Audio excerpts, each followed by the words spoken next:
अच्छा, तो अब आगे आ जाता है caries risk assessment and management. तो अब इसके अंदर जो बातें हमारी पढ़ने वाली हैं ना, सबसे पहले तो कहते हैं जो डेंटल केरीज है वो एक मल्टी फैक्टोरियल मेडिकल डिजीज़ है, जिसमें जो केरीज लेजन है वो सिर्फ उस डिजीज़ का एक एक्सप्रेशन होता है। यानी कि बात वो ये करना चाह रहे हैं कि जो डेंटल केरीज है वो ऐसा नहीं है कि वही कोई एक इशू है, एक्चुअल में उसका इशू कोई पीछे से होता है। यानी कि पेशेंट के अंदर कोई रिस्क फैक्टर्स होंगे, पेशेंट के अंदर कोई रिस्क इंडिकेटर्स होंगे, कुछ इश्यूज होंगे जिसकी वजह से केरीज होंगी। तो जब भी आपने केरीज को ट्रीट करना है तो आपने इंडिविजुअल लेवल पे देखना है कि उसको क्या मसला है जिसकी वजह से उसको केरीज हुई है, ना सिर्फ आपने उस केरीज की रेस्टोरेशन करनी है। ठीक है, इस पूरे टॉपिक में ऑलमोस्ट यहाँ पे सारी यही बातें होंगी कि क्या क्या वजह हो सकती हैं, वजूहत हो सकती हैं जिसकी वजह से पेशेंट को केरीज हों, और आपने उन वजूहत को किस तरीके से केटर करना है, ना सिर्फ केरीज को आपने रिस्टोर करना है। तो नीचे कहते हैं केरीज को ट्रीट करने के लिए आपके पास सर्जिकल वर्सेस मेडिकल मॉडल होता है। सर्जिकल मॉडल तो वही है जो कि हम यूजुअली इस्तेमाल कर रहे होते हैं। केरीज हैं तो आपने उसकी एक्सकवेशन की और आपने उसको रिस्टोर कर दिया। जबकि मेडिकल मॉडल के अंदर क्या होता है, कहते हैं मेडिकल मॉडल में हमने ये बात देखनी होती है कि कौन से रिस्क फैक्टर्स हैं जिसकी वजह से, या कौन से रिस्क इंडिकेटर्स हैं जिसकी वजह से पेशेंट को जो है वो केरीज हुई है। ठीक है, तो मेडिकल मॉडल के अंदर हमने क्या करना होता है, हमने इंडिविजुअलाइज्ड केरीज रिस्क असेसमेंट करनी होती है, और उस इंफॉर्मेशन के अकॉर्डिंग फिर आपने ट्रीटमेंट प्लान जो है वो डिज़ाइन करना होता है। अब नीचे आ जाता है caries management by risk assessment. इसके अंदर दो डेफिनेशंस आती हैं जो कि काफ़ी इंपॉर्टेंट है, क्वेश्चन आता है उनके ऊपर, तो हमें ये याद करनी है। रिस्क फैक्टर क्या होता है, कहते हैं risk factor is defined as environmental, behavioural, biological factor that directly increases the probability that a disease will occur. यानी कि कोई इतने सारे फैक्टर्स हैं, जब भी ये फैक्टर्स प्रेजेंट होंगे तो आपकी डिजीज होने का यानी कि केरीज होने की प्रोबेबिलिटी बढ़ जाएगी। ठीक है, और जब भी ये फैक्टर्स नहीं होंगे तो डिजीज होने की पॉसिबिलिटी जो है वो रिड्यूस हो जाएगी। ये हो गया रिस्क फैक्टर। ठीक है, रिस्क फैक्टर जो है वो आपकी चेन ऑफ डिजीज का पार्ट होता है। चेन ऑफ डिजीज जो है क्या होती है, नीचे इसके बारे में बात आएगी। कैजुअल चेन ऑफ डिजीज होता है, यानी कि अगर ये पॉइंट्स होंगे तो फिर आपकी डिजीज जो है वो अकर करेगी। ठीक है, रिस्क इंडिकेटर्स क्या होते हैं, रिस्क इंडिकेटर्स क्या होते हैं कि एग्जिस्टिंग साइंस ऑफ डिजीज इसके अंदर अकर कर रहे होते हैं, और इसके अंदर जो भी आपकी डिजीज़ का प्रोसेस है वो शो होने लग जाता है। जिसकी एग्जांपल में कहते हैं कि आपकी एग्जिस्टिंग केरियस लेजन इसके अंदर नज़र आ रहे होंगे। ये जो है ये आपके रिस्क इंडिकेटर्स हैं, यानी कि अगर ऑलरेडी कोई केरीज हुई हुई है तो ये इंडिकेट करता है कि आपकी दोबारा से और केरीज हो सकती हैं। ठीक है, लेकिन ये आपकी कैजुअल चेन ऑफ डिजीज़ का पार्ट नहीं होता, यानी कि इसकी वजह से केरीज और नहीं होंगी। ये सिर्फ इंडिकेट करेगा कि अगर ऑलरेडी केरीज हैं तो दोबारा भी केरीज हो सकती हैं उस इंडिविजुअल के अंदर, लेकिन वो जो एग्जिस्टिंग केरीज हैं वो न्यू केरीज डेवलप नहीं करवाएंगी। ठीक है, तो इसलिए ये कैजुअल चेन ऑफ डिजीज़ का पार्ट नहीं होती। तो यहाँ पे ये दो डेफिनेशंस जो थी हमारे अच्छे से पढ़ने वाली थी। नीचे आ जाएँ तो ये वही वाली बात करते हैं कि जो रिस्क फैक्टर्स हैं वो कैजुअल चेन ऑफ डिजीज़ का पार्ट होते हैं, और जब भी वो प्रेजेंट होंगे तो वो होस्ट को एक्सपोज करेंगे कि वहाँ पे डिजीज़ जो है वो अकर करे। अच्छा, अब इन सारे रिस्क फैक्टर्स की अगर इंटरवेंशन, मतलब इन सारे इंटरवेंशन का मतलब होता है यानी कि एक रुकावट डाल दी जाए इन सारे रिस्क फैक्टर्स के दरमियान में, तो क्या होगा, तो इस मॉडल को हम कहते हैं मेडिकल मॉडल। ठीक है, क्योंकि आप केरीज को होने से ही रोक रहे हैं, उसको सर्जिकली ट्रीट नहीं कर रहे बल्कि आप उसको होने से रोक रहे हैं, तो ये सारी बातें आ जाएंगी आपके मेडिकल मॉडल में। कहते हैं आपके जितने भी रिस्क फैक्टर्स होते हैं उनको अंडरस्टैंड करना और उनको कंट्रोल करना, और प्रोटेक्टिव फैक्टर्स की तरफ आपकी सारी हैबिट्स को लेके जाना, ये सब क्या करता है, आपकी केरीज के लेजन को डेवलप करने से प्रिवेंट करता है, या अगर केरीज हो गई नहीं है तो उनको स्लो डाउन करता है और उनकी प्रोग्रेशन को अरेस्ट करवाता है। ठीक है, अब इसके अंदर कुछ आपके फैक्टर्स होते हैं, रिस्क फैक्टर्स, वो होते हैं मॉडिफाइबल। जैसे कि अगर आपकी कोई सुक्रोज इनटेक ज़्यादा है, यानी कि आपकी डाइट ख़राब है, तो आप उसको मॉडिफाई कर लेते हैं। अगर आपका फ्लोराइड इनटेक नहीं था आप उसको मॉडिफाई कर लेते हैं। ठीक है, ये आपके होते हैं मॉडिफाइबल रिस्क फैक्टर्स। कुछ रिस्क फैक्टर्स होते हैं जो कि नॉट मॉडिफाइबल होते हैं, जिसके अंदर क्या आ जाता है, कहते हैं अगर हाइपोस्लाइवेशन है ड्यू टू मेडिकेशंस। ठीक है, अगर आपको ऐसी मेडिकेशंस पे हैं जो आप नहीं छोड़ सकते जिसकी वजह से आपको हाइपोस्लाइवेशन है, तो ये आपका मॉडिफाइबल रिस्क फैक्टर नहीं होगा। ठीक है, फर्दर शॉगरन सिंड्रोम, इसके अंदर भी आपका जीरोस्टोमिया हो जाता है। ठीक है, तो ये हमने इसके अंदर क्या करना है, हमने सिंपल एक बैलेंस क्रिएट कराना है बिटवीन दी पैथोलॉजिकल फैक्टर्स और प्रोटेक्टिव फैक्टर्स। जब भी ये बैलेंस अटेन हो जाएगा तो आपकी जो डिजीज़ है वो प्रिवेंट हो जाएगी, यानी कि जो केरीज हैं वो आपकी प्रिवेंट हो जाएंगी। तो यहाँ पे इतनी बात जो है समझने वाली थी और पढ़ने वाली थी। अच्छा, अब क्या क्या चीज़ें करनी होती हैं आपके इस टॉपिक के अंदर? कौन सा टॉपिक है? जो कैमरा वाला है, ठीक है। Caries caries management by risk assessment में आपके 3 स्टेप्स आ जाएंगे। सबसे पहले identification of the risk factors, ठीक है। कहते हैं आपके कौन कौन से रिस्क फैक्टर्स प्रेजेंट हैं, आपने उनको आइडेंटिफाई करना है। अब केरीज के केस में कौन कौन से रिस्क फैक्टर्स हो सकते हैं, ये इसके लिए नीचे वाली टेबल देख लेते हैं। सबसे पहला एज आपका एक रिस्क फैक्टर है, जो कि कहते हैं मोस्टली चाइल्डहुड, एडोलेसेंस या ओल्ड एज के अंदर, ठीक है, केरीज का प्रेजेंस जो है वो हो सकती है। फ्लोराइड एक्सपोजर की बात करें तो अगर फ्लोराइड एक्सपोजर बिल्कुल नहीं है आपके पब्लिक वाटर में, या नॉन फ्लोराइड टूथपेस्ट यूज़ करते हैं, तो आप रिस्क फैक्टर पे हैं। स्मोकिंग करते हैं तो आपके पास रिस्क फैक्टर बढ़ जाता है कि आपको डिजीज़ होगी, यानी केरीज होंगी। अल्कोहल यूज़ करते हैं तो रिस्क बढ़ता है। जनरल हेल्थ की बात करें, कहते हैं अगर कोई क्रॉनिक इलनेस है और आपकी डेबिलिटेशन जो है वो डिक्रीज है, तो भी चांसेस हैं कि आपको केरीज होंगी। मेडिकेशन, कोई भी ऐसी मेडिकेशन ले रहे हैं जिसके अंदर सलाइवरी फ्लो डिक्रीज होता है, तो आपको केरीज होंगी। तो ये हो गया आपका एक रिस्क फैक्टर का टेबल, जो कि आपने याद करना है, इसके ऊपर क्वेश्चन आ सकता है। अच्छा, नेक्स्ट फर्दर बात करें तो एक और टेबल उन्होंने दिया हुआ है जिसके अंदर क्लिनिकली एग्जामिन अगर आप करते हैं तो ये अगर आपको पॉइंट्स मिलेंगे तो आप रिस्क फैक्टर पे आएंगे, यानी कि आपको केरीज हो सकती हैं। जनरल अपीयरेंस में कहते हैं अगर सिक, कोई ओबीस या मेल न्यूट्रिशन है तो उसको केरीज हो सकती हैं। मेंटल और फिजिकल डिसेबिलिटी, यानी कि ऑफ कोर्स अगर आपकी प्रॉपर हेल्थ नहीं है मेंटली और फिजिकली, तो आप ओरल हाइजीन सही से नहीं रख सकते। जब ओरल हाइजीन सही से नहीं रखेंगे तो केरीज होंगी, ठीक है। म्यूकोजल मेम्ब्रेन के अंदर जो है बात करते हैं कि अगर आपकी ड्राई, रेड, ग्लॉसी मेम्ब्रेन है, ये इंडिकेट करती है कि आपका स्लाइवरी फ्लो जो है वो डिक्रीज्ड है, जिसकी वजह से केरीज हो सकती हैं। एक्टिव केरीज लेजन अगर ऑलरेडी है, यानी कि कैविटेशन है, सॉफ्टनिंग ऑफ एनामल है, इसकी वजह से क्या होगा, इसकी वजह से यहाँ पे फर्दर प्लाक एक्युमुलेशन हो सकती है, जिसकी वजह से आपको केरीज हो सकती है। प्लाक बायोफिल्म अगर हाई प्लाक सोर्सेज हैं तो केरीज होंगी। जिंजाइवा पफी, स्वॉलन है, इन्फ्लेम्ड है, इसका मतलब ब्लीड इजीली कर सकता है। ये भी क्यों हो रहा होगा, जब भी प्लाक प्रेजेंट होता है तो जिंजाइवा आपका पफी ही होता है, आपका जिंजाइवा जो है वो ब्लीड करता है। तो इस वजह से जब प्लाक है तो फिर फर्दर केरीज हो सकती हैं। और एग्जिस्टिंग रेस्ट्रिक्शंस, अगर बहुत ज़्यादा रेस्ट्रिक्शंस हुई हुई हैं, ठीक है, जिसका ये बात क्या इंडिकेट करती है, ये बात इंडिकेट करती है कि पेशेंट को काफ़ी ज़्यादा केरीज रहती हैं। पुअर क्वालिटी की अगर रेस्ट्रिक्शंस हैं तो वहाँ पे फर्दर बैक्टीरिया जो है वो रिजाइड करेगा, जिसकी वजह से केरीज हो सकती हैं। तो ये हमारे पास 2 टेबल्स आ जाते हैं केरीज रिस्क रिस्क फैक्टर्स के। अच्छा, नीचे भी ऑलमोस्ट वही वाली बातें की हुई हैं, अब हम आगे चलते हैं। अच्छा, एक बात जो यहाँ पे देखने वाली, अच्छा एक चीज़ जो इसके अंदर देखने वाली है वो ये है, कहते हैं कि चिल्ड्रन अंडर 6 ईयर्स की एज पे कौन कौन से रिस्क फैक्टर्स या इंडिकेटर्स हो सकते हैं। तो इसे बच्चों में जो एक्स्ट्रा रिस्क फैक्टर्स हो सकते हैं वो ये हो सकते हैं कि presence of active caries in primary care giver, यानी कि प्राइमरी केयर गिवर मदर ही हो सकती हैं, अगर उनके अंदर केरीज हैं तो बच्चे में भी हो सकती हैं। उसके अलावा feeding on demand in the past 1 year of age, यानी कि जब भी बच्चा कहता है दूध चाहिए आप उसको फीडर दे देते हैं। उसके अलावा अगर नाइट टाइम आप उसको फीडर देते हैं या सिपी कप देते हैं जिसके अंदर कोई भी ऐसी चीज़ है एक्सेप्ट फॉर वाटर, तो उसको केरीज हो सकती हैं।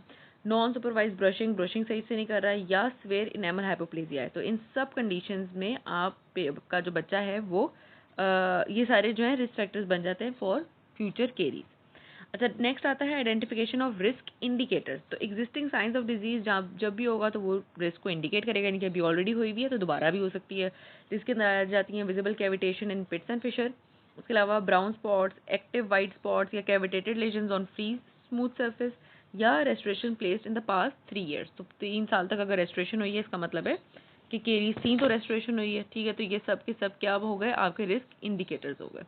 लास्ट में जो आता है हमारे इस कैमरा असेसमेंट के अंदर वो आ जाता है assessment of caries lesion activity. तो केरीज लेजन जो है वो एक्टिव हो सकती हैं, या जिनको हम कहते हैं प्रोग्रेसिंग लेजन्स हैं, या इनएक्टिव केरीज लेजन्स हो सकते हैं जो कि आपके नॉन प्रोग्रेसिंग लेजन्स होते हैं। अब इसके अंदर जो है कहते हैं आपकी अगर आपके जो प्रोटेक्टिव फैक्टर्स की तरफ अगर आपकी शिफ्ट रहेगी, ठीक है, यानी कि आपकी सारी चीज़ें जो हैं वो प्रोटेक्टिव फैक्टर्स की तरफ जा रही होंगी, तो या जिसके अंदर आपकी ओरल हाइजीन अच्छी है और आप सुक्रोज इनटेक ज़्यादा नहीं कर रहे, और आपके जो नेगेटिव रिस्क फैक्टर्स हैं वो रिड्यूस्ड होंगे, तो जितने भी आपके एक्टिव केरियस लेजन्स हैं वो इनएक्टिवेट हो जाएंगे, और जितने भी आपके इनएक्टिव केरियस लेजन्स हैं वो रीमिनरलाइज होने लग जाएंगे, और आपको उसके अंदर किसी किस्म की रेस्ट्रिक्शन नहीं करनी पड़ेगी। ठीक हो गया। अच्छा, नेक्स्ट आते हैं। नेक्स्ट आ जाता है आपका केरीज रिस्क एनालिसिस। अब केरीज रिस्क एनालिसिस, ये भी 4 पॉइंट्स इसके अंदर आएंगे।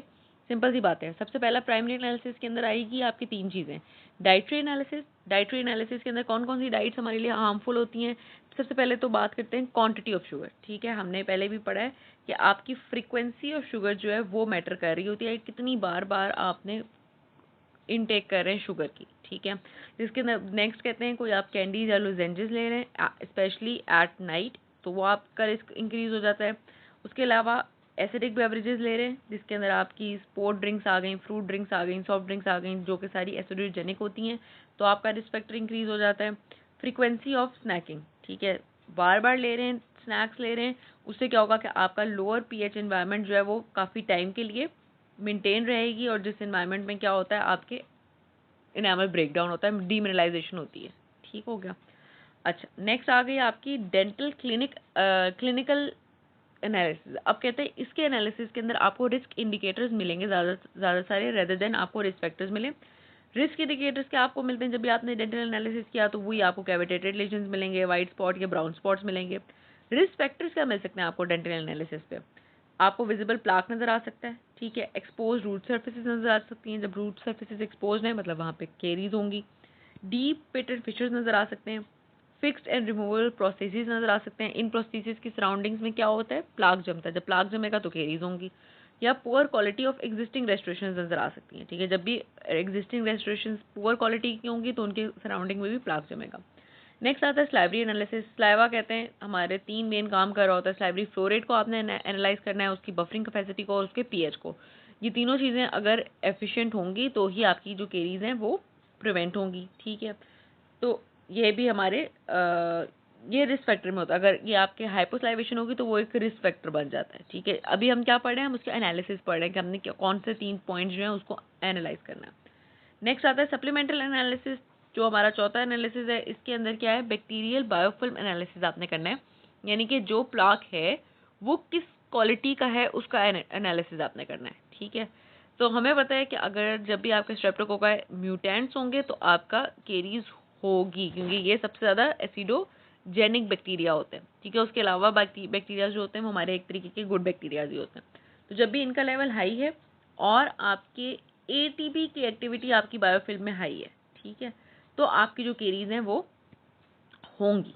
तो ये आपने एनालिसिस के अंदर आपने 4 चीज़ों का एनालिसिस किया। आपने डाइट का एनालिसिस किया, आपने डेंटल एनालिसिस किया, आपने स्लाइवरी एनालिसिस किया, ये आपके प्राइमरी थे। और सप्लीमेंटल के अंदर आपने बायोफिल्म का एनालिसिस किया कि वहाँ पे कौन कौन से टाइप के बैक्टीरियाज प्रेजेंट हैं। अच्छा, नेक्स्ट चलते हैं। नेक्स्ट आ जाती है classification of patient according to the degree of risk. बड़ी सिंपल सी बात है, लो केरीज रिस्क उनके अंदर होगी जिनके अंदर अभी कोई डिटेक्टेबल केरीज लेजन नहीं है, कोई एक्टिव केरीज लेजन नहीं है, और आगे भी फ्यूचर में शायद केरीज ना हो, तो ये हो गया आपके लो केरीज रिस्क वाले पेशेंट। एट रिस्क वाले वो हैं जिनके अंदर शायद अभी तो कोई केरीज लेजन ना हो, लेकिन दे आर एट रिस्क कि उनके अंदर दोबारा अब अभी तो नहीं है लेकिन फिर केरीज लेजन हो सकती हैं, जब अगर आपका प्रोटेक्टिव और पैथोलॉजिकल फैक्टर्स के दरमियान में इम्बैलेंस आ गया। और हाई रिस्क पेशेंट्स वो होते हैं जिनके अंदर ऑलरेडी केरीज चल रही होती हैं, डीमिनरलाइजेशन हो रही होती है, और फर्दर केरीज होने का चांस जो है उनके अंदर होता है। अब ये 3 कैटेगरी के पेशेंट्स थे, इन तीनों कैटेगरी के पेशेंट्स को डिफरेंट तरीके से ट्रीट किया जाता है। उसकी ट्रीटमेंट यहाँ पे नीचे टेबल में आ जाती है। कहते हैं जो भी आपके हाई रिस्क पेशेंट्स हैं उनको आपने अच्छा 2 टाइप्स के हमारे पास ट्रीटमेंट्स है। एक है ऑफिस बेस्ड इंटरवेंशन और एक है होम बेस्ड, यानी कि होम अपने घर में वो क्या करें, और ऑफिस बुला के यानी कि क्लिनिक बुला के उनके साथ क्या क्या करना है। सबसे पहली बात तो कहते हैं उनको एवरी 3 मंथ्स उनको क्लिनिक बुलाना है, उनकी रीवैल्यूएशन करनी है, उनको फ्लोराइड की वार्निशेस लगाने हैं जब भी वो विजिट करें, उनको ओरल हाइजीन की इंस्ट्रक्शंस देनी है। ठीक है, स्पेशल एड्स के साथ उनकी ओरल हाइजीन करवानी है, जिसके अंदर उनके जैसे हमने भी ऊपर पढ़ा है कि आपका वाटर पैक वगैरह यूज़ होगा और पावर टूथब्रशेज यूज़ होंगे। उनकी आपने डाइटरी काउंसलिंग करनी है और बाइट विंग रेडियोग्राफ लेने हैं एवरी 12 to 6 मंथ्स, ताकि आप देखें कोई न्यू केरियस लेजन तो नहीं डेवलप हुआ। होम बेस्ड आपने क्या करना है, आपने उनको फ्लोराइड डेंट्रीफिसेस देने हैं, यानी कि फ्लोराइड के टूथपेस्ट देना है। शुगर का सब्सटीट्यूट उनको कहना है कि लें जिसके अंदर जाइलोटोल आ जाएगा। कैल्शियम फॉस्फेट के कंपाउंड्स आपने उनको अप्लाई करने के लिए देने हैं, ठीक है। आपने वहाँ पे उनको सिलेक्टेड केसेस के अंदर आपने डिसबायोटिक माइक्रोबायोम को मॉड्यूलेट करवाना है, यानी कि जो भी आपका ख़राब बैक्टीरिया वाला माइक्रोबायोम है उसको मॉड्यूलेट करवाना है। वो किस तरीके से कराएंगे, कहते हैं ज़ाइलोटोल गम से, लोजेंजिस से या क्लोरहेक्सिडिन के रिंसेस से, ठीक है। और जो हेल्दी माइक्रोबायोम है वो आपने इंड्यूस करवाना है, जिसके अंदर आप उसको प्रोबायोटिक्स देंगे, ठीक है। अगर पेशेंट जो जीरो स्टोमिक है तो आपने उनका जो स्लाइवरी फ्लो रेट है उसको इंक्रीज करवाना है विद द हेल्प ऑफ ज़ाइलोटोल गम या रिंसेस या ओरल मॉइस्चराइजर। तो ये उन पेशेंट्स के अंदर आपने इंटरवेंशन करनी है जो कि हाई रिस्क पे थे। जो मॉडरेट रिस्क पे थे उनका रीविजिट कब होगा, 4 to 6 मंथ्स में उनका रीविजिट होगा। उनके अंदर भी फ्लोराइड वार्निशेस होंगे और प्रॉपर ओरल हाइजीन की गाइडेंस होगी और डाइटरी काउंसलिंग होगी। अब यहाँ पे होम बेस्ड इंटरवेंशन काफ़ी कम हो जाती हैं। सिंपली आपने सिर्फ उनको फ्लोराइड का टूथपेस्ट रिकमेंड करना है और over the counter fluoride rinses जो मिलते हैं वो आपने उनको रिकमेंड करना है। अगर लो रिस्क पे हैं तो आपने 9 to 12 मंथ्स में उनको रीवैल्यूएट करना है, ओरल हाइजीन की इंस्ट्रक्शंस देनी है और सिर्फ फ्लोराइड टूथपेस्ट वगैरह जो है उनको रिकमेंड करना है। तो ये हमारे पास आ गए ट्रीटमेंट या इंटरवेंशन। ट्रीटमेंट तो नहीं, इंटरवेंशन आ जाती हैं कि आपके रिस्क जिस लेवल का होगा पेशेंट का आपने उनको ये इंटरवेंशन करवानी है। अच्छा, नेक्स्ट आता है केरीज मैनेजमेंट एंड प्रोटोकॉल और स्ट्रेटजीज ऑफ प्रिवेंशन। अब यहाँ से हमारे जो टॉपिक शुरू हो रहे हैं ना उनकी आपने अच्छे से बस हेडिंग्स याद करनी है। तो ये आपका बाकी क्योंकि हमने सारी बातें इतनी डिटेल में पढ़ ली हुई हैं कि अंदर भी वही वाली बातें रिपीट होनी है, तो इसकी बस हम हेडिंग्स देखेंगे और अगर कोई इंपॉर्टेंट बात होगी तो वो हम यहाँ से देख लेंगे। प्राइमरी गोल क्या होता है केरीज की प्रिवेंशन में कि जो भी आपका बायोफिल्म है आप उसको मॉड्यूलेट करवाएं और नॉन पैथोलॉजिकल बायोफिल्म की तरफ लेके जाएं, ठीक है। यानी कि ऐसा बायोफिल्म हो, ऐसा प्लाक हो जो कि केरीज ना फॉर्म करता हो, ठीक है। And to create an environment conducive to remineralisation, और सारी इन्वायरमेंट ऐसी क्रिएट करें कि जो भी कैविटी हो गई हुई है वो रीमिनलाइज्ड हो। सबसे पहला क्लिनिकल कंसिडरेशन केरीज प्रिवेंशन में आ जाती है आपकी जनरल हेल्थ। जैसे मैंने पहले बात की, अगर पेशेंट की जनरल हेल्थ खराब है तो केरीज का उसका रिस्क बढ़ जाता है, ठीक है। जिसके अंदर कोई भी पेशेंट जिसकी रेडिएशन हुई है, कीमोथेरेपी हुई है, वो इंक्रीज रिस्क ऑफ केरीज पे होंगे, ठीक है। इन पेशेंट्स के अंदर कहते हैं आपने प्रॉपरली उनको इवेल्युएट करना है कि उनके अंदर प्लाक का लेवल क्या है, उनका स्लाइवरी एनालिसिस कहता है कैसा है, उनका ओरल म्यूकोजा कैसा है, क्योंकि अगर यहाँ पे कोई भी चेंजेस आए तो चांसेस हैं कि इनको दोबारा से जल्दी से केरीज हो जाए। नेक्स्ट आ जाती है बात हमारी डाइट की, ठीक है। डाइट तो हम पढ़ते आ रहे हैं, सुक्रोज कंटेनिंग डाइट जो भी है वो ख़राब है और उसके अंदर प्लाक आपका ऐसा ही बनेगा जो कि आपको केरीज करवाएगा। तो आपने उस डाइट को जो है वो मॉड्यूलेट करना है, ठीक है। और आपने डाइट जो है वो उसकी जो फ्रीक्वेंसी है आपने उसको रिड्यूस रखना है, ठीक है। बस इसके अंदर इतनी ही बात इंपॉर्टेंट थी। नेक्स्ट चलते हैं, हमारा जो पॉइंट बनता है वो है हमारे पास ओरल हाइजीन, ठीक है। अब ओरल हाइजीन के अंदर कहते हैं आपने इफेक्टिवली प्लाक को कंट्रोल करवाना है, फ्लोरिडेटेड आपने टूथपेस्ट यूज़ करवाने हैं ताकि आपकी कोई भी जिंजाइवल इन्फ्लेमेशन है वो रिड्यूस हो सके और रीमिनलाइजेशन जो है वो शुरू हो सके, ठीक है। अच्छा, बाकी बाकी भी वही बात है कि अगर आपके कोई ऐसे पेशेंट है जिसके अंदर अगर हाई परसेंटेज ऑफ स्ट्रेप्टोकोकाई सैंग्विस है या स्ट्रेप्टोकोकाई मिटिस है तो ये गुड प्लाक होता है, ठीक है। और हमें पता है कि अगर high proportion of Streptococcus mutants होगी तो वो बैड प्लाक है, यानी कि वो आपका केरियोजेनिक प्लाक है। तो ये आपके गुड बैक्टीरियाज आ जाते हैं फॉर जिनके अंदर केरीज नहीं होती और जो एस म्यूटेंट्स है उसकी वजह से केरीज होंगी, ठीक है। बाकी वही बात है कि आपने पेशेंट को कहना है कि आप रेगुलरली ब्रशिंग करें, फ्लॉसिंग करें, इलेक्ट्रिक टूथब्रशेज यूज़ करें और ओरल इरिगेशन डिवाइसेस यानी कि वाटर पिक वगैरह यूज़ करें ताकि उनकी ओरल हाइजीन जो है वो प्रॉपर हो सके। अच्छा, नेक्स्ट आता है फ्लोराइड। अब ये थोड़ा सा टॉपिक पढ़ने वाला है। फ्लोराइड क्या करता है, कहते हैं जिनके अंदर भी पेशेंट्स में केरीज की प्रिवेंशन हमें करवानी होती है उनके अंदर हम उन पेशेंट्स को फ्लोराइड से एक्सपोज करवाते हैं, ठीक है। अब फ्लोराइड की अवेलेबिलिटी कैसे पॉसिबल है, एक तो कहते हैं कम्युनिटी के अंदर जो वाटर सिस्टम है उसी के अंदर उसी की फ्लोरिडेशन हो जानी चाहिए ताकि आपकी जो फ्लोराइड की रिक्वायरमेंट है वो पूरी हो सके। फर्दर फ्लोराइड को किस तरीके से एक्सपोज कराया जा सकता है, आपकी डाइट में फ्लोराइड हो, आपके टूथपेस्ट में फ्लोराइड हो, माउथ रिंसेस में, और प्रोफेशनल टॉपिकल एप्लीकेशन के डेंटिस्ट के पास जाएं और वो फ्लोराइड जो है वो आपके अप्लाई करके दें, ठीक है। ऑप्टिमल फ्लोराइड लेवल क्या होना चाहिए पब्लिक वाटर लेवल्स पे, यानी कि जो होना चाहिए जो रिकमेंडेड है वो है 0.7 पार्ट्स पर मिलियन। ये इंपॉर्टेंट वैल्यूज़ हैं फॉर एमसीक्यूज। एट 0.1 पार्ट पर मिलियन जो है वो आपकी प्रिवेंशन होती है, लेकिन अगर उससे कम हो जाता है, ठीक है, तो आपकी जो प्रिवेंशन है वो लॉस हो जाती है। यानी कि अगर 0.1 पार्ट पर मिलियन आपका फ्लोराइड लेवल है या उससे कम है तो आपकी जो प्रिवेंटिव इफेक्ट होता है फ्लोराइड का वो लॉस्ट हो जाता है और इस पेशेंट के अंदर केरीज हो सकती हैं।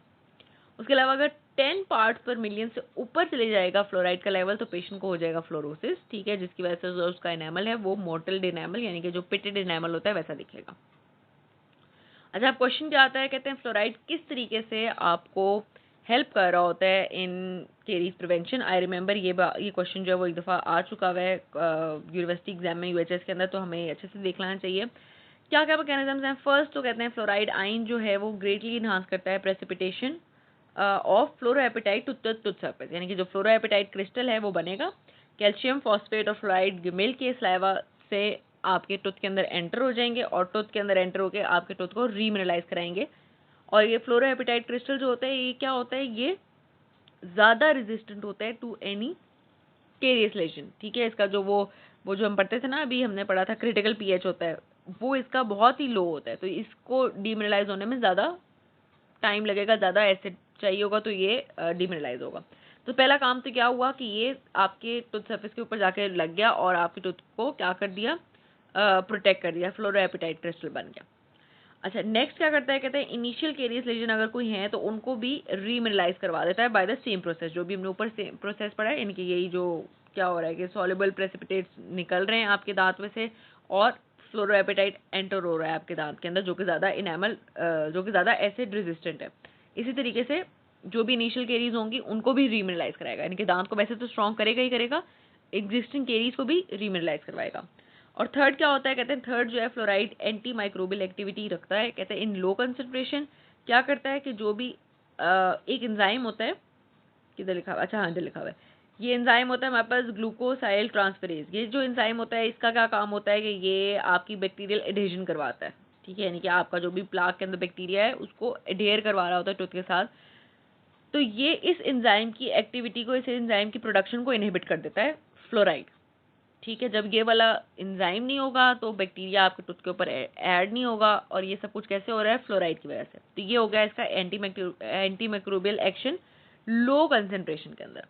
अब अगर इसकी फ्लोराइड की हाई कंसेंट्रेशन हो तो हाई कंसेंट्रेशन के अंदर ये क्या करता है, ये डायरेक्टली ओरल माइक्रो ऑर्गेनिजम्स के लिए इंक्लूडिंग एमएस यानी कि वो जो म्यूटेंट्स रेप्रोकोकाई म्यूटेंट्स के लिए टॉक्सिक हो जाता है, ठीक है। तो जब ये डायरेक्टली उनके लिए टॉक्सिक हो जाएगा तो आपकी एमएस की ग्रोथ को ये सस्पेंड करवाएगा और जिसकी वजह से आपकी केरीज का जो रिस्क है वो रिड्यूस हो जाएगा। तो ये तीन मैकेनिज्म है जिसकी वजह से जो फ्लोराइड है वो एक्ट करता है।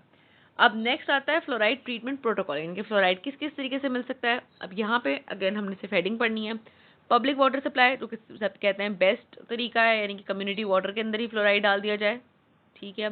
नेक्स्ट आता है प्रोफेशनल एप्लीकेशन ऑफ फ्लोराइड, यानी कि आप डेंटिस्ट के पास जाएंगे, वो आपको सोडियम फ्लोराइड वार्निश अप्लाई कर सकता है आपकी दांतों के ऊपर, ठीक है। अब इससे ये किन पेशेंट्स के अंदर करवाना है, जो कि हाई रिस्क पेशेंट्स हैं ऑफ केरीज, और एवरी 3 मंथ्स करवाना है जो कि हाई रिस्क पेशेंट्स हैं उनके अंदर। उसके अलावा जो मॉडरेट रिस्क पेशेंट्स हैं उनके अंदर एवरी 6 मंथ्स जो है आपने फ्लोराइड वार्निश जो है वो अप्लाई करवानी है। अच्छा, नेक्स्ट क्या कर सकते हैं आप, अच्छा, और उसके अलावा जो फ्लोराइड जो लो रिस्क पेशेंट्स हैं उनके अंदर फ्लोराइड वार्निश जो है वो रिकमेंडेड नहीं है। अच्छा, नेक्स्ट क्या होता है, नेक्स्ट आता है हमारे पास एसिडुलेटेड फॉस्फेट फ्लोराइड जेल। ये भी डेंटिस्ट के पास जाके ही ये जेल अप्लाई होगी।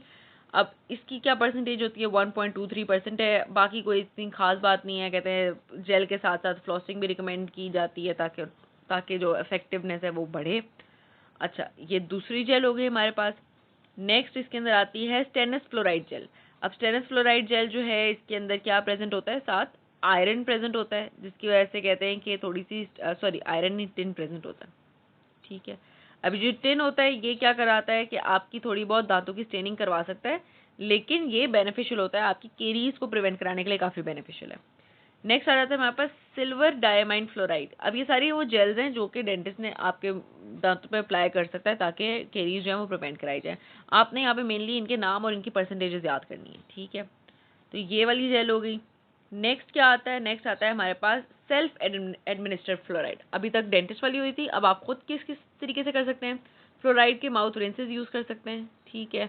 उसके अलावा फ्लोरिडेटेड डेंटिफिसेस यूज़ कर सकते हैं कि फ्लोराइड कंटेनिंग टूथपेस्ट यूज़ कर सकते हैं। कौन सा वाला टूथपेस्ट यूज़ करना है, 1000 से 1450 पार्ट्स पर मिलियन तब यूज़ करना है जब पेशेंट जो है वो लो रिस्क पे, ठीक है। और 5000 पार्ट्स पर मिलियन फ्लोरिडेटेड वाला यूज़ कर रहे हैं जब पेशेंट जो है वो moderate to high risk patient है और 6 से ईयर्स अबव है, ठीक है। बच्चों में नहीं देना होता, उससे अबव में देना होता है। तो तब आपने ये वाला टूथपेस्ट रिकमेंड करना है जब 5000 पार्ट्स पर मिलियन अबव वाला, जब मॉडरेट टू हाई रिस्क है। अब ये जो परसेंटेजेस हैं ये मैंने सिर्फ इसलिए यहाँ पे इनके ऊपर एम्फेसिस किया है क्योंकि ये बातें एमसीक्यूज में समटाइम्स पूछ ली जाती हैं। अच्छा, ये हो गई फ्लोराइड की बात। नेक्स्ट आता है सीलेंट्स, पिट एंड फिशर्स। जहाँ भी पिट एंड फिशर्स हैं, कोई नया दांत इरप्ट हुआ है बच्चे का जिसके और वो हाई रिस्क पे है, उसके अंदर पिट एंड फिशर्स बने हुए हैं, तो आपने उनको कर देना है, उनके ऊपर डाल देना है सीलेंट, ताकि उस एरिया में बैक्टीरिया ना जा सके, उस एरिया में प्लाक ना जा सके। पिट एंड फिशर्स क्या होते हैं? आपके वो वाले एरियाज होते हैं कि जिनकी सेल्फ क्लीनिंग पॉसिबल नहीं होती और उन्होंने एरियाज में जाके प्लाक फंसता है, फूड फंसता है और फिर केरीज होने का चांस जो है वो बढ़ जाता है। तो जिन पेशेंट्स के अंदर भी ज़्यादा पिट एंड फिशर्स हैं, आपने उनको सील कर देना है with the help of resin based polymers, ठीक है। ये बातें हमने वैसे कॉम्पोजिट के चैप्टर्स में भी हम बहुत इस टॉपिक को डिटेल में पढ़ते होते हैं। कहाँ मकसद इसका क्या है कि आपकी इनिशियल कोई भी अगर केरीज वगैरह शुरू हो रही हैं तो उसको अरेस्ट करा दिया जाए और फ्यूचर केरीज को प्रिवेंट करा दिया जाए। पिट एंड फिशर सीलेंट सिर्फ तब डाला जाता है जब केरीज शुरू नहीं हुई होती, मतलब अपनी एक्सट्रीम को नहीं पहुंची होती, तब ही पिट एंड फिशर सीलेंट का काम है।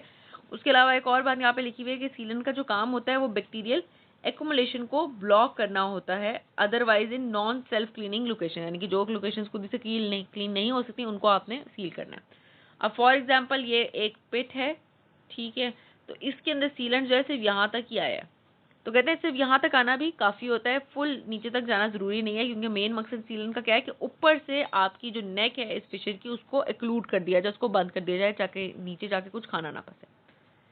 अच्छा, ये हो गई पिट एंड फिशर सीलेंट की बात हो गई। अब इसके अंदर इंडिकेशन क्या होती है सीलेंट की, वो यहाँ पे टेबल में ही देख लेते हैं ताकि हम टेक्स्ट में ना हमें जाना पड़े। टूथ एज की बात करें तो रिसेंटली इरप्टेड टूथ है तो आपने उसको सीलेंट अप्लाई कर देना है ताकि फर्दर केरीज ना हो। कब सीलेंट नहीं देना? कहते हैं कोई ऐसा दांत है जिसके अंदर कभी केरीज नहीं हुई for more than 4 years, erupt हुआ हुआ है, मोर देन 4 ईयर्स हो चुके हैं, केरीज नहीं है, तो आपने उसको सीलेंट नहीं अप्लाई करना। तो टाइप की बात करें तो मोलर्स को अप्लाई करना है, प्री मोलर्स में नहीं करने की जरूरत except in high risk patient. Occlusive morphology की ऑफ ग्रुप्स की बात करें तो अगर आपकी कोई बहुत ही deep retentive narrow pits and white fissures हैं तो उसके अंदर आपने करना है, लेकिन अगर वेल क्वेल्स फॉसाज हैं, ठीक है, फॉसाज और ग्रुप्स को नहीं करना होता, पिट्स एंड फिशर्स को करना होता है। जो फॉसाज और ग्रुप्स होते हैं वो यू शेप्ड होते हैं, वो सेल्फ क्लीनिंग होते हैं, जबकि जो पिट्स और फिशर होते हैं वो बहुत ही डीप होते हैं, वो सेल्फ क्लीनिंग नहीं होते। Recent caries activity in caries free, इसके अंदर क्या बात करते हैं? कहते हैं अगर टीथ के अंदर कोई सॉफ्टनिंग ओपेसिटी को पेट एंड फिशर्स आ चुके हुए हैं, कोई एक्लूजल और स्मूथ सरफेस के ऊपर प्रॉक्सिमल कैविटेटेड लीजन्स बन चुके हुए हैं, ठीक है, यानी कि ऑलरेडी कोई रिस्क इंडिकेटर्स बाकी एरियाज में हैं, तो आपने उस पेशेंट के अंदर पिट्स एंड फिशर को सील करना है। अगर सारे टीथ जो हैं वो केरीज फ्री हैं फॉर पास्ट 4 ईयर्स तो कोई पेट एंड फिशर लगाने की जरूरत नहीं है। और लास्ट में हमारे पास आ जाता है फ्लोराइड रिलेटेड बात की अवेलेबिलिटी ऑफ अदर डेफिशिएंट्स, जिसके अंदर कहते हैं अगर पेशेंट का वाटर सप्लाई के अंदर फ्लोराइड कम है, उसके अलावा कोई और केरीज प्रिवेंशन प्रोग्राम नहीं चल रहा, तो आपने पिट्स एंड फिशर दे देना है। यानी कि आपको पता है उसकी इतनी ओरल अच्छी हाइजीन इतनी अच्छी नहीं है, वो डाइट कंट्रोल नहीं कर रहा, तो आपने पिट्स एंड फिशर सीलेंट दे देना है। लेकिन अगर ये सब कुछ प्रॉपर है, फ्लोराइड के लेवल प्रॉपर है, तो आपने पिट एंड फिशर सीलेंट नहीं देना है। अच्छा, नीचे आ जाते हैं, एडवांटेजेस भी हमें समझ आ गए हैं। मटेरियल एम्प्लॉय, कौन कौन से मटेरियल यूज होते हैं? Light activated urethane, dimethyl acrylate resin और उसके अलावा light activated bisphenol A, glycidyl methacrylate resin. तो बस ये रेजिन हैं, वैसे तो इतने इंपॉर्टेंट इनके नाम नहीं थे। टेक्निक में हम नहीं जाएंगे क्योंकि ये बातें कॉम्पोजिट में पढ़ने वाली हैं। सलाइवा की बात करें तो सलाइवा का हमें पता है ऑलरेडी, ये हमारा फर्स्ट लाइन ऑफ डिफेंस होता है अगेंस्ट डेंटल केरीज। कैसे कैसे काम करता है, 4 मैकेनिज्म्स हैं, यहाँ से हमें पढ़ लेना चाहिए, यहाँ पे बड़े अच्छे से उन्होंने बताया हुआ है। एक तो एसिड की प्रोडक्शन को डाइल्यूट करेगा, जितना भी एसिड प्रोड्यूस होगा प्लाक बायोफिल्म की मदद से उसको ये डाइल्यूट करता है सलाइवा। सेकेंड, सारे उस एसिड को वॉश अवे कर देता है, ठीक है, इसकी फ्लशिंग एक्शन होता है। थर्ड, बफरिंग करेगा, यानी कि जो भी एसिड प्रोड्यूस होगा उसको बफर करेगा विद किसकी मदद से? बाइकार्बोनेट रिलीज होता है और फॉस्फेट रिलीज होता है। और लास्ट एंड सबसे इंपॉर्टेंट काम जो सलाइवा कराता है वो कराता है रीमिनरलाइजेशन, क्योंकि सलाइवा में प्रेजेंट होता है कैल्शियम और फॉस्फेट। बाकी जो सारा पॉइंट्स लिखे हुए हैं वो हमें पढ़ने की जरूरत नहीं है, क्योंकि वो हम पढ़ चुके हैं कि वो जीरोस्ट्रोमिया क्यों होता है, मेडिकेशन वाली बातें सब हो गई। अब इनको किस तरीके से मॉड्यूलेट कर सकते हैं? कहते हैं कोई भी पेशेंट ऐसी मेडिकेशंस पे है तो आपने उसके फिजिशियन से बात करनी है कि आप उसको ऐसे ड्रग्स दें जो कि लेस जीरोजेनिक हो, ठीक है, एक पॉइंट। सेकेंड पॉइंट, आप उनको प्रिस्क्राइब कर सकते हैं स्लाइवरी स्टिमुलेंट्स, जिसके अंदर आ जाता है पाइलोकार्पाइन और केविमिलाइन, ठीक है। ये क्या करती हैं, स्लाइवा को की प्रोडक्शन को इंक्रीज करवा देंगी। Other strategies to improve salivary flow के अंदर आ जाएगा इंक्रीज वाटर इनटेक करें, शुगर फ्री कैंडीज लें, उसके अलावा ज़ाइलेटोल चिंगम को च्यू करें, क्योंकि जब आप ये ज़ाइलेटोल वाली चिंगम को च्यू करेंगे तो उससे क्या होता है, स्लाइवा की जो प्रोडक्शन है वो इंक्रीज होगी। अच्छा, नेक्स्ट चलते हैं। नेक्स्ट आ जाता है हमारे पास केमिकल एजेंट्स। केमिकल एजेंट्स के अंदर आपके कुछ एंटी माइक्रोबियल एजेंट्स आ जाते हैं जो कि आपके एमएस के लेवल को रिड्यूस करेंगे। कौन कौन से एजेंट्स हैं? सबसे पहले क्लोरहेक्सिडीन है। क्लोरहेक्सिडीन के माउथ वॉशेस भी होते हैं, वार्निशेस भी होते हैं, और इनका काम क्या है, सिंपली आपके जो ये जो एमएस का लेवल है उसको रिड्यूस करवाना है, ठीक है, क्योंकि इसके अंदर एंटी बायोटिक ये लेवल के एंटीबायोटिक्स ही हैं। हाँ, ये एंटीबायोटिक्स जो हैं, ये एंटी माइक्रोबियल एजेंट्स जो है वो प्रेजेंट होते हैं क्लोरहेक्सिडीन में, जो कि एमएस के लेवल को कम करवाएंगे। नेक्स्ट केमिकल एजेंट में आ जाती है बात ज़ाइलेटोल की। ज़ाइलेटोल क्या होती है? कहते हैं ये एक 5 कार्बन शुगर है, जिसके और ये जो है हमारी गुड शुगर है, ठीक है। इसका काम क्या होता है? कहते हैं इसको आपने लेना है 1 ग्राम ज़ाइलेटोल गम लेनी है 3 to 6 मिनट्स आफ्टर ईटिंग या स्नैकिंग। अब इसके फ़ायदा क्या है? एक तो फ़ायदा ये है कि एमएस जो है इसको फर्मेंट नहीं कर सकता। जब वो इसको फर्मेंट नहीं कर सकता तो वो कोई एसिड प्रोड्यूस नहीं होगा, ठीक है। और जब आप इसको च्यू करते हैं तो क्या होता है, आफ्टर मील्स आपका स्लाइवा की जो प्रोडक्शन है वो स्टिमुलेट हो जाती है, ठीक है। जब स्लाइवा की प्रोडक्शन स्टिमुलेट होगी तो जो भी एसिड बना भी होगा खाने के बाद वो बफर हो जाएगा, वो न्यूट्रलाइज हो जाएगा, वो वॉश अवे हो जाएगा, ठीक है। तो इसलिए जो ज़ाइलेटोल गम्स जो है वो रिकमेंडेड है। नेक्स्ट पॉइंट आता है कैल्शियम एंड फॉस्फेट कंपाउंड। ये इसके अंदर 2 कंपाउंड्स के नाम आपने याद करने हैं। एक है आपके पास अमोर्फस कैल्शियम फॉस्फेट और एक है आपके पास सिजीन फॉस्फोपेप्टाइड, ठीक है। अब ये है क्या चीज़, इसका मैकेनिज्म जो है वो नीचे पढ़ लेते हैं।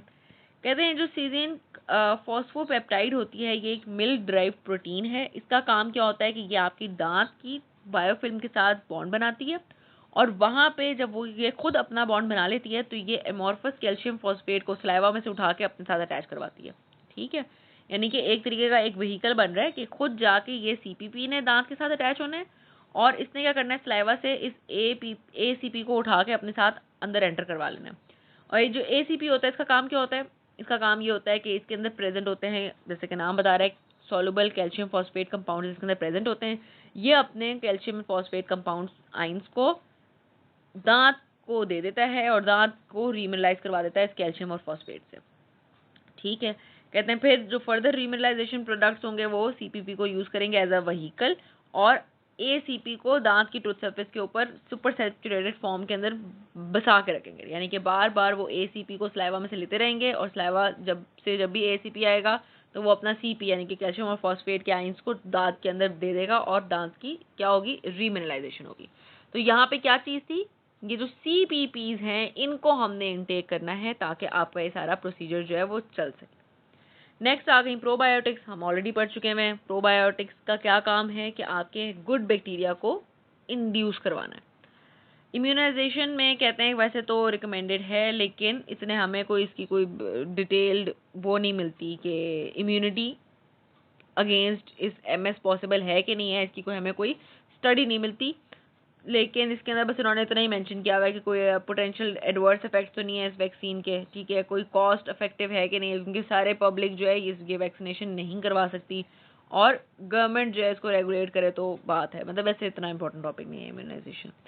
रेस्टोरेशन हमें यहाँ पे पढ़ने की ज़रूरत नहीं है, क्योंकि हम सारी बातें तो हमारी यहाँ पे मैनेजमेंट को लेके थी, मेडिकल मॉडल को लेके थी। बाकी बात जो है रेस्टोरेशन वो तो है ही है कि मतलब अगर केरीज हैं तो आपने उसको रिमूव करके रिस्टोर करना है। कौन कौन से मटेरियल्स होते हैं वो यहाँ पे उन्होंने मेंशन किया हुआ है। जीआईसी से कर सकते हैं, कॉम्पोजिट से कर सकते हैं, रेजिन वगैरह से कर सकते हैं, या आपके अमेलगम वगैरह से कर सकते हैं, ठीक है। तो यहीं तक बस हमारा ये चैप्टर इंपॉर्टेंट था। अब इसके अंदर जो बातें हमने पढ़ी हैं रिस्क असेसमेंट में वो रिस्क इंपॉर्टेंट हैं, और जितनी मैंने यहाँ पे बातें बताई हैं अगर आप सिर्फ एक दफ़ा आपने सुन भी लिया है ना तो इतना इसके अंदर काफ़ी। अगर यहाँ से क्वेश्चन आते तो आप अटेम्प्ट कर सकते हैं। हमारा इसके अंदर मेजर कॉन्सेप्ट बिल्डिंग थी, बाकी जो क्वेश्चन थे वो मैंने साथ साथ बता दिए हैं। बस यही चैप्टर यहीं तक था।